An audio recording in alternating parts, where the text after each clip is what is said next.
Benar-benar. Hai, perkenalkan, di sini saya Dinda Nur Aisyah dari uh, Perbanas terkait mata kuliah manajemen strategik. Di sini saya mau sharing tentang RKAP dari PT Energi Hijau Bersih yang sudah saya buat.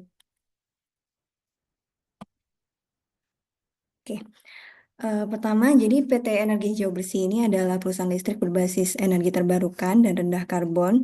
Dari visi dan misi yang sudah dimilikinya, bisa disimpulkan bahwa PT Energi Hijau Bersih ini memiliki program strategik inisiatif di tahun 2025. Ada tiga, yaitu Low Carbon Solution. Di sini perdagangan emisi melalui carbon market. Kemudian New and Renewable Energy melalui pembangunan PLT SA ya di sini atau disebut dengan pembangkit listrik tenaga sampah.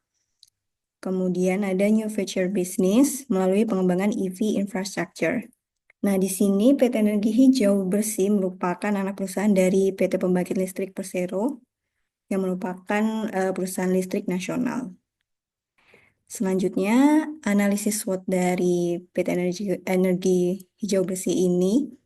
Yang pertama adalah kekuatannya, jadi dia memiliki sumber daya keuangan, kemudian teknologi, dan akses pangsa pasar di wilayah kerja panas bumi seluruh Indonesia. Ini mendapatkan dukungan dari induk perusahaannya. Kemudian, proyek EBT itu juga menjadi concern utama saat ini, sehingga menjadi kekuatan dari perusahaan ini sendiri. Selanjutnya ada weakness-nya, jadi perusahaan ini menghadapi keterbatasan dalam keahlian, jumlah tenaga kerja, dan juga biaya investasi yang sangat tinggi dengan periode pengembalian modal yang cukup panjang untuk proyek terkait EBT ini. Nah, kalau untuk kesempatannya, di sini perusahaan memiliki potensi untuk mengembangkan proyek EBT lebih lanjut karena Indonesia sendiri sudah memasukkan proyek EBT ini sebagai target strategisnya. Kemudian kalau dari ancamannya, perusahaan ini menghadapi eh, kondisi Indonesia di mana masih didominasi oleh energi fosil dan juga banyak pesaing baru dengan teknologi dan juga modal yang besar untuk proyek EBT dan masih ada regulasi pemerintah yang melarang ekspor listrik. Nah, untuk ikhtisar terkait RKAP 2025 yang sudah dibuat ini, jadi dasar penyusunannya adalah arahan strategis dari induk perusahaannya, yaitu PT Pembangkit Listrik Persero. Di sini ada 6 poin, yaitu terkait dengan HSSE, kemudian peningkatan skor ESG, efisiensi dan cost optimization, kemudian perbaikan kolektabilitas piutang, penguatan risk management, dan implementasi program digitalisasi. Nah, untuk target kinerja dari perusahaan ini, di sini dibagi menjadi dua, yaitu kinerja operasi dan juga kinerja keuangan.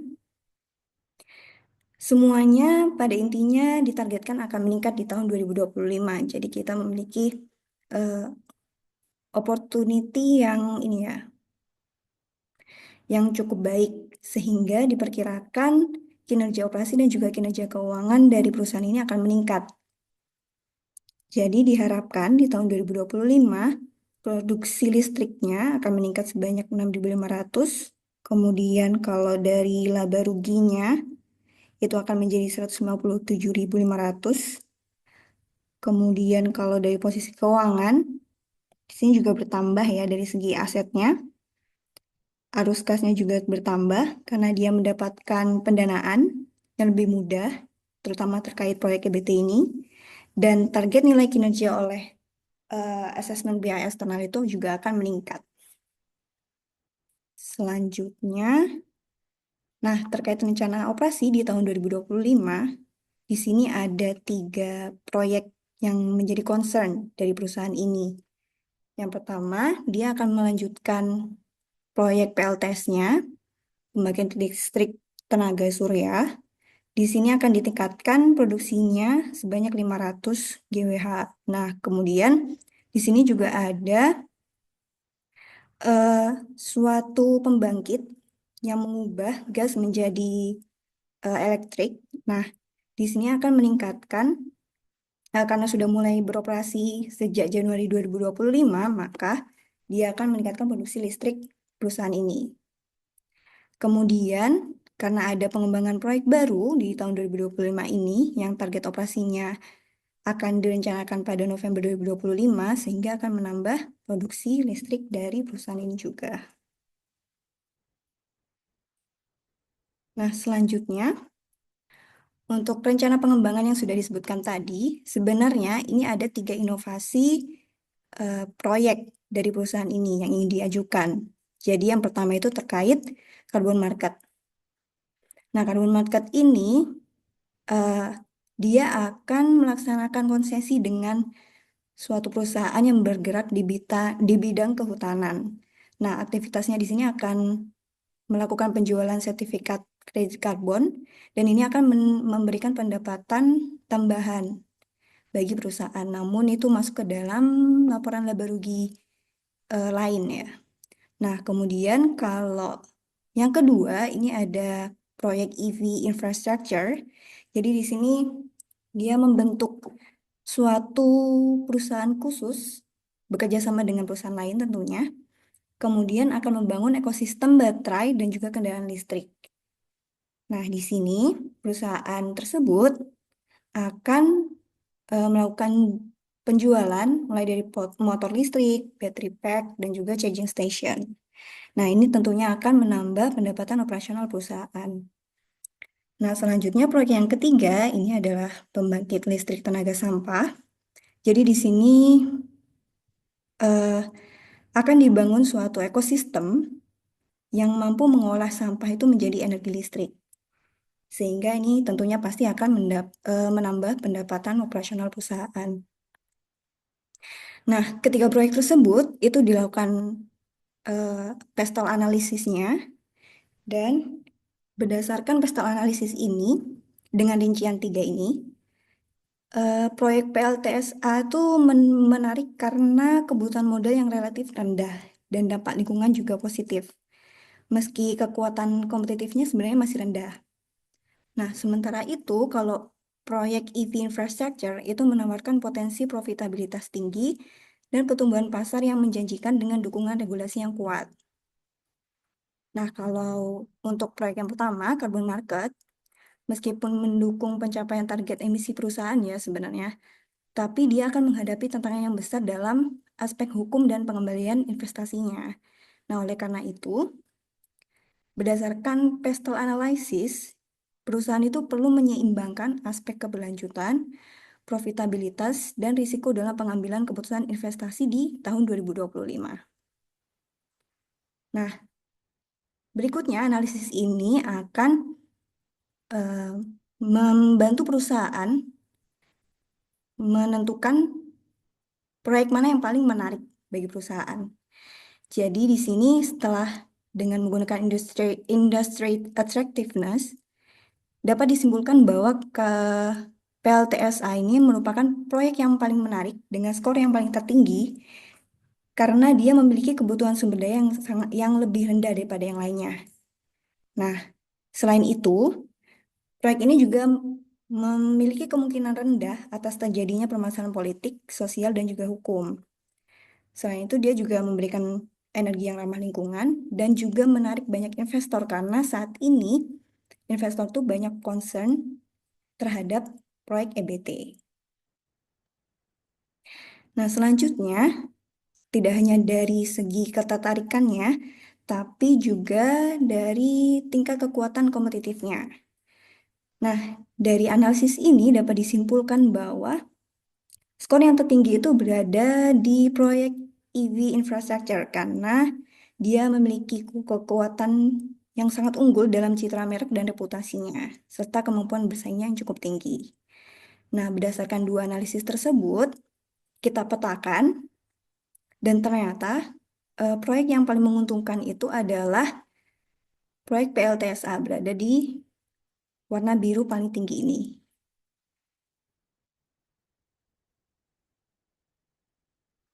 Nah, oleh karena itu, di sini perusahaan disarankan untuk memprioritaskan proyek PLTSA ini.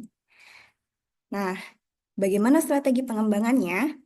Di sini yang pertama kita perlu menentukan sasarannya dulu. Jadi fokusnya adalah untuk meningkatkan kapasitas produksi listrik sebesar 500 GWh per tahun.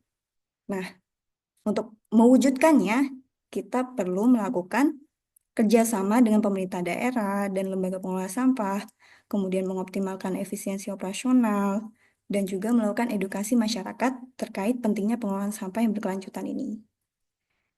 Kemudian, untuk mewujudkan semuanya itu perlu pendekatan inovasi dan transformasi digital. Nah, di sini ada 3 pendekatan yang digunakan, yaitu BPR, dengan merancang ulang otomatisasi pada pemisahan dan pengangkutan sampah dengan sensor. Kemudian TQM di sini menerapkan sistem kontrol kualitas berbasis digital melalui dashboard real time, dan DMAIC memanfaatkan IoT, Internet of Things, dan Artificial Intelligence, serta aplikasi berbasis web untuk pengawasan kinerja proyek tersebut. Nah, selain teknologi, kita juga membutuhkan sumber daya manusianya tentunya, mulai dari tenaga ahli di bidang engineering, manajemen proyek, pengawasan lingkungan, dan pengelolaan fasilitas berbasis teknologi. Kemudian ada juga tim operasi proyek tersebut, dan juga diperlukan pengembangan atau program pengembangan SDM yang berkelanjutan. Nah, selain itu kita tentu juga butuh biayanya. Nah, di sini biayanya diperkirakan membutuhkan biaya sebesar 220 miliar. Tentunya semua ini dialokasikan mulai dari tahap perencanaannya, pengadaan, konstruksi, hingga pengujian dan evaluasi alat tersebut siap digunakan. Nah, sumber pendanaannya didapatkan mulai dari internal perusahaan 20%, kemudian 70% pendanaan eksternal, tentunya melalui pinjaman bank dan penerbitan obligasi hijau, dan 10%-nya hibah dari program pemerintah terkait EBT. Nah, untuk melaksanakan proyek ini, ada beberapa tahapan yang harus dilalui dengan target waktu seperti yang sudah tertera di tabel berikut. Setiap tahapannya tentu diukur pencapaiannya, keberhasilannya, sesuai dengan tabel yang sudah disajikan di layar ini. Nah, setelah kita membuat rencana kerjanya, kita perlu melakukan manajemen risiko terkait proyek-proyek tersebut. Jadi dimulai dari identifikasi risiko, di sini ada 9 yang menjadi top risk perusahaan, yaitu penurunan kapasitas infrastruktur, kemudian unscheduled shutdown, bencana alam, serangan cyber, impairment aset, kerugian fluktuasi kurs, terhambatnya proyek karena proses perizinan, adanya tuntutan hukum, dan menurunnya reputasi perusahaan. Nah, semua identifikasi risiko ini perlu kita ukur seberapa besar dampaknya terhadap perusahaan. Di sini ada 2 kategori, yaitu high risk dan moderate to high risk. Yang high risk ini dikategorikan karena dia mampu mengancam target RKP perusahaan, sehingga tidak tercapai target produksi listrik itu sendiri. Kemudian, dia juga mampu menunda tercapainya target penyelesaian proyek dan juga mengancam keberlanjutan perusahaan. Sedangkan untuk poin nomor 6 yang moderate to high risk, itu diukur berdasarkan data historis karena dia tidak terlalu material terhadap perusahaan. Nah, semua identifikasi risiko ini diperlukan mitigasinya. Dan mitigasi risiko ini dilaksanakan untuk menurunkan tingkat dampak inherent ke tingkat dampak residual yang sudah ditargetkan oleh perusahaan. Dan di sini perusahaan menentukan bahwa tingkat yang dia dapat toleransi adalah low to moderate.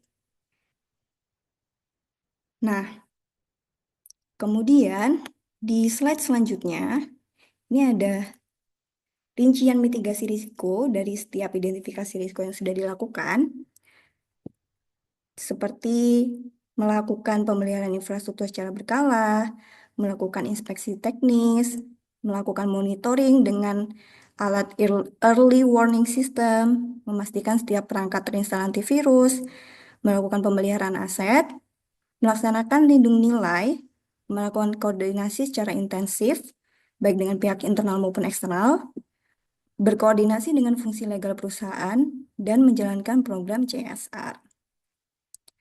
Nah, setelah semua mitigasi risiko itu dilakukan dan dipastikan pelaksanaannya itu secara efektif, maka identifikasi risiko yang sudah ditentukan tadi akan memberikan dampak residual.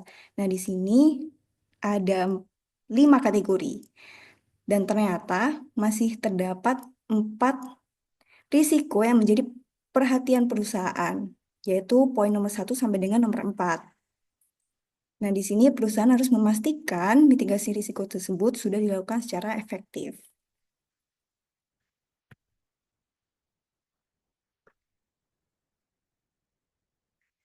Selanjutnya, terkait monitoring dan evaluasi. Jadi, setelah proyek tersebut terlaksana, implementasinya perlu dilakukan monitoring dan juga evaluasi. Untuk mekanisme pemantauannya, di sini kita bisa memanfaatkan IoT atau Internet of Things dan juga Artificial Intelligence. Jadi, eh, pemantauan dilakukan secara real time.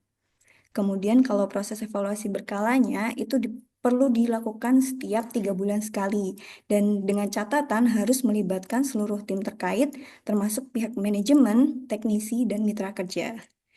Dan untuk laporan dan juga pelaporan hasilnya, itu dilakukan secara berkala untuk memastikan transparansi dan akuntabilitas. Jadi, laporan bulanan itu disusun untuk memantau perkembangan harian dan kendala yang dihadapi, sehingga kita bisa memperoleh lesson learned atau sesuatu yang bisa kita pelajari. Nah, dari seluruh analisis tersebut, maka perusahaan perlu menentukan prioritas utama mana proyek yang akan dilakukan terlebih dahulu. Jadi, di sini kami menyarankan perusahaan untuk fokus pada proyek pembangkit listrik tenaga sampah sebagai prioritas utama, mengingat daya tarik industri dan dampak sosial serta lingkungan yang sangat positif. Kemudian, pengembangan EV infrastructure itu dilakukan secara bertahap. Jadi dilakukan dengan strategi kemitraan dan diversifikasi pendapatan melalui battery pack serta charging station. Nah, yang ketiga, ada optimalisasi peluang karbon market. Jadi di sini dengan menerapkan sistem pemantauan dan validasi yang ketat, sehingga mengurangi potensi risiko hukum dan juga kecurangan. Nah, ketika kita mampu memanfaatkan sinergi antara proyek-proyek ini, jadi misalnya seperti mengintegrasikan sistem pengisian daya EV dengan sumber energinya itu dari pembangkit listrik tenaga sampah. Dan juga nanti pengurangan emisinya itu menggunakan kredit karbon untuk menilaikan nilai proyeknya. Nah, dan yang terakhir disarankan perusahaan untuk meningkatkan kolaborasi dengan pemerintah dan juga investor guna memaksimalkan dukungan regulasi dan juga pendanaan seluruh proyek energi hijau ini. Tentunya semua rekomendasi ini perlu harapan implementasinya. Jadi meliputi peningkatan kapasitas produksi energi hijau, kemudian pengurangan emisi karbon, itu melalui mekanisme pasar karbon.